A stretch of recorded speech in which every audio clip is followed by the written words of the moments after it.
Hi guys, it's AJ Allen with Dad Jobs. I'm a dad doing jobs around the house. It doesn't mean moms can't do them too. Today, we are going to do some repair on our driveway here, but all this cracking, I'm gonna try and fill it in before we get it sealed. I'm gonna use this product called Trowel Patch, provided by Latexite.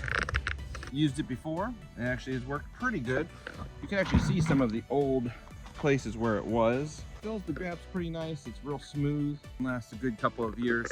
I will show you how we're going to apply it and give you a little bit of a review on the product itself and go from there. So let's get to it. We got enough in here that the structure's here, but you can see all this deeper cracks at this time. It's been like 3 or 4 years since we've done this. Then we got it filled in from the hot patch. This is actually all the old hot patch from a few years ago, so that's still doing pretty good. We're gonna start filling this stuff in. Trowel patch, shallow asphalt patch, 4-hour fast dry, cures to a black finish, shallow repairs, wide cracks, low spots. Rubberized like cement.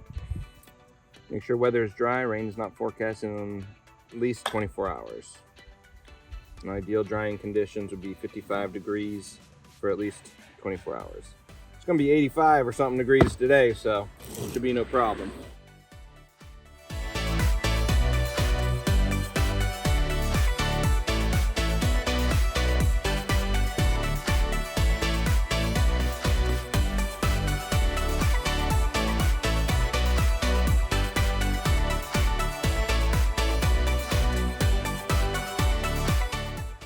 Again, it's AJ Allen with Dad Jobs. Like the video, subscribe to the channel. Greatly appreciate any support there. Again, I'm just a dad doing jobs around the house. Doesn't mean moms can't do them too. For all you DIYers out there, try to put these out there for you. We'll put a link in the description for the product over at Home Depot. You can do it. Now get to it. Thanks. Bye.